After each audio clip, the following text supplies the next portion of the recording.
So, what do you know about Freemasonry?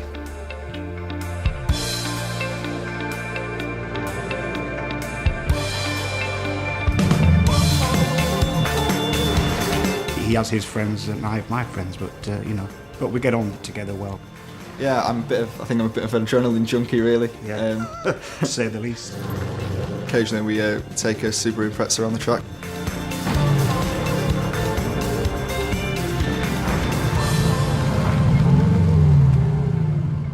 Sam knew that I was a Freemason, but he didn't really know a lot about it. And so I basically said to him, well, why don't you go join and see what it's like? And so he did. It's fun being a Freemason because you get to do stuff that you wouldn't normally do. You know, you're in a society, it's a fraternal society, and everyone's really nice to you, and you all sort of get together and you have a laugh, and there's no preconceptions about because you're young, you know, you're this or you're that. They treat you as an equal, and it's great that you've got, you know, people from different age groups, young Masons and old Masons together. I have a view that life is very short. You don't get much time to encompass everything perhaps you want to do in a lifetime. I'm in the lead. You can't go to me. Don't go too fast because you come off. Oh, he's stuck. Oh, and here he comes. He's coming back at him. I've been a Freemason for 31 years. I make sure I commit a lot of time to my family. A lot of the lodge time is in the evenings or at weekends. And I won't sacrifice time from my family for Freemasonry. We have a saying, it's family first, then work, and then Freemasonry. It shouldn't be detrimental to our family life or our working life. And I make sure I balance it very well. I was born and raised in Gloucester. It's a small city in the southwest of the UK. My mum's Spanish, my father's English. I'm going to try and get a really good tackle in.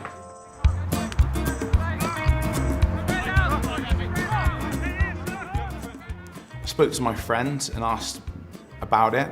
He spoke to me in great depth, gave me an insight into Freemasonry, and I thought, that sounds good, that's something I want to be a part of. The groups of people that you are with, it's called a lodge, and the lodge is just basically a group of friends, young, old, rich, poor. We're all just men that are just having a good time, and people that in life I probably would have passed in the street, never even spoke to, never even exchanged comments, thoughts, or sort of life stories. I run various businesses, a construction company, I'm partner in a recruitment company, and the part of the business that I prefer the most is the Art Behind Bars and Break the Chain, which is a prisoner rehabilitation scheme. This is work that I've done previously before being a Mason. Being a Mason's given me the motivation, skills to do what I'm doing and continue it. I'm Stephanie Chambers, Alistair's wife. Tonight we're going to a Freemasons ladies' night. Initially, before he joined, obviously there was a time where we were discussing it, which was nice, he involved me in. And we discussed it, we looked at things. I was concerned it might take up a lot of his time because we're short of time, 5 children. The business it's quite a busy household. But actually it hasn't. You look at why Freemasonry has been successful. I think it's much more to do with the common desire to behave properly, to look after each other and enjoy each other's company. And all that naturally leads to charity. But Freemasonry wasn't set up originally for charity. It's just been a completely natural byproduct of it. I can give you an illustration that with the Philippines hurricane, it gave £50,000 nearly on day one to the Red Cross. And the fact that it can react so quickly to these disasters is of enormous benefit to the charities which are the recipients. Charity is really important to me. My grandmother's been disabled since she was 18, and so it means a lot to be able to help other people. And I like to get involved as much as I can through my lodge and by myself. For example, last year I did the Movember charity. And there's a lot of things that we do through the lodge as well. We decide who we're going to give money to for what purposes.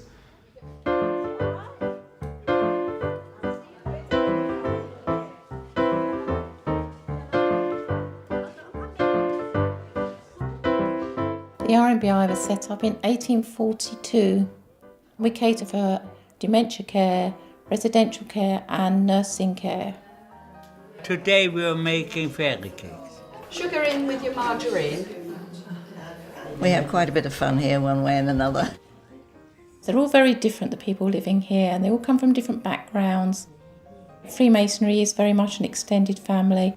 When I had to finally give up my flat, that was the worrying part. Where am I going to end? When I saw this room, I thought, oh, it's big. Oh, it's lovely. And from that day onwards, I've kind of come to life again, so.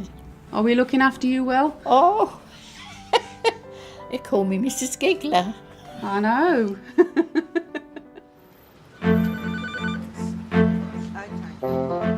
My wife had a serious allergic reaction.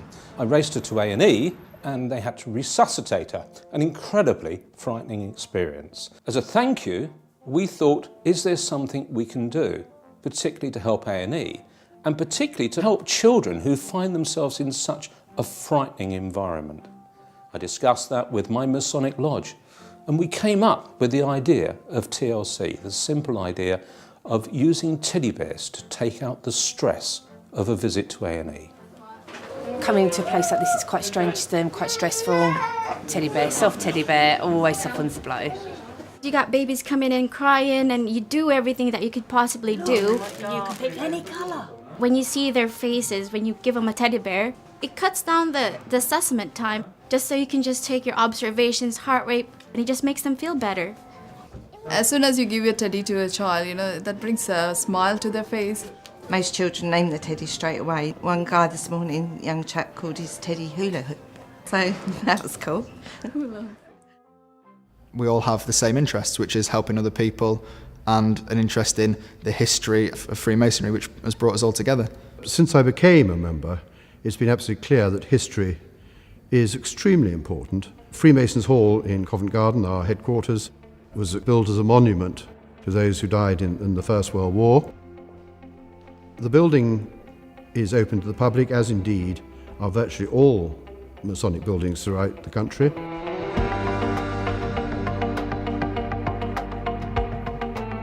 We use the building at Covent Garden, our headquarters, for multiple purposes.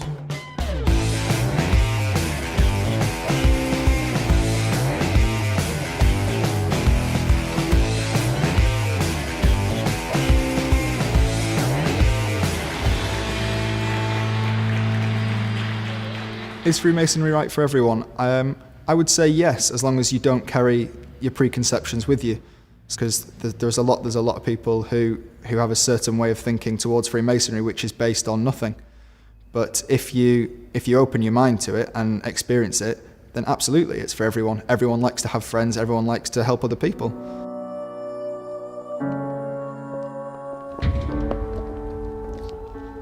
It's not about what all the people have done in the past, what you're doing now. It's about what people are going to be doing in the future.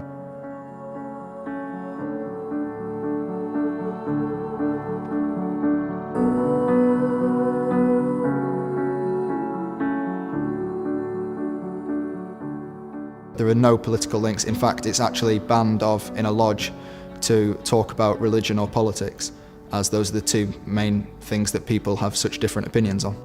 Regardless of how hectic your life is, you can put in and take out what you want to, and that's what I really enjoy. That's what I like about Freemasonry. It's given me more confidence, confidence in my work and in other aspects of my life. You listen to people more, you're more open-minded, you do really become a better person. For me,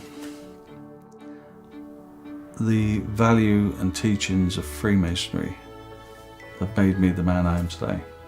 I think the one thing that a new person coming into Freemasonry can gain is a perception as to how they should behave towards this world in general.